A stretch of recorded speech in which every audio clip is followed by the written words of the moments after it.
کشمیری بھائیوں سے، آزاد کشمیر کی عوام سے یہ اپیل کرتا ہوں کہ ایسے سہولت کاروں کی اس میں نہ آئیں۔ جموں کشمیر جوائنٹ عوامی ایکشن کمیٹی ایک مضبوط پلیٹ فارم ہے، یہ آپ کی نمائندگی ہے، یہ آپ کے ہاتھوں میں تحریک ہے۔ یہ نہیں ہو سکتا کہ آپ سے پوچھے بغیر، آپ کی خواہشات کے بغیر جموں کشمیر جوائنٹ عوامی ایکشن کمیٹی کو ایسا فیصلہ کرے جس سے آپ کو ندامت اٹھانی پڑے یا ہم اپنے موقف سے پیچھے ہوں۔ یہ کلیئر کٹ بات ہے کہ جب تک بجلی کی پیداواری لاگت کا تعین نہیں ہوتا، بجلی بل بائیکاٹ جاری رہے گا۔ اور میڈیا کے توسط سے میں یہ کہنا چاہتا ہوں اداروں کو اور حکومت کو کہ اگر اس دوران کسی بھی شخص کی ڈسکنیکشن کی کوشش کی گئی تو پورا آزاد کشمیر ہم آپ کو بند کر کے بتائیں گے۔ یہ نہیں ہو سکتا کہ جس عوام نے ہمارا ساتھ دیا، ہمارے آرڈر اوبے کیے اور آج تک وہ ہماری بات مان رہے ہیں، ہم ان کو راستے میں چھوڑ دیں۔ ہم بالکل اپنے کسی بھی ایک شخص کو، چاہے وہ گھر کا بل ہے، چاہے وہ کسی بازار کا بل ہے یا دکان کا بل ہے،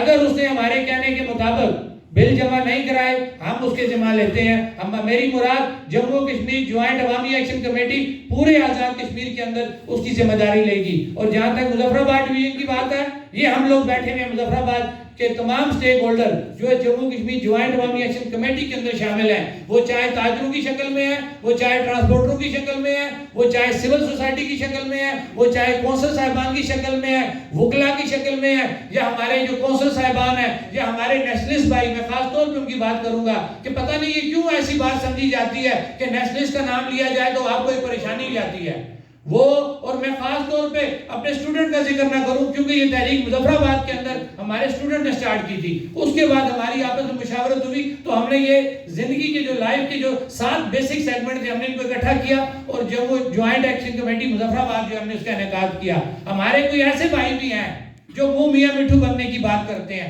جن کے پاس تو کچھ بھی نہیں ہے۔ میری مراد جس شخص کو میں نے ایک بری شکست دے کے ہرایا،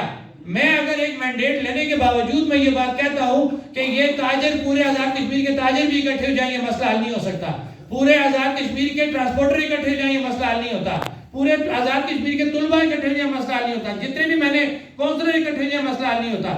مسئلہ کب حل ہونا ہے کہ جب یہ 7 لوگ اکٹھے رہیں گے۔ الحمدللہ ہم نے لوگوں کو جوڑا، اکٹھا کیا، جو ہماری کامیابی کا راز ہے۔ اگر ہم اٹھیں، ہم تاجر اٹھیں، ہم کہیں نہیں جناب ہم کسی کو نہیں مانتے، طلباء اٹھیں، ہم کسی کو نہیں مانتے، تو یہ بات نہیں ہونے والی۔ یہ تو بات وہی ہوگی نا کہ ہم چیٹنگ کر رہے ہیں، ہم بے ایمان نہیں ہیں، ہم اس عوام کے خیر خواہ ہیں اور ہم اپنا ٹارگٹ تبھی اچیو کریں گے جب ہم سارے لائف سیگمنٹ اکٹھے ہو کے اپنی جدوجہد کریں گے۔ اور الحمدللہ ہماری کامیابی کا راز بھی یہی ہے کہ ہم جتنے لائف سیگمنٹ ہیں، ہماری انڈرسٹینڈنگ ہے، ہمارا ایک دوسرے پہ اعتماد ہے، جس جگہ پہ جس نے کام کرنا ہوتا ہے وہ بڑھ چڑھ کے وہاں پہ کام کرتا ہے اور ہمارا آپس میں کوئی ایسا پرابلم نہیں ہے جو لوگ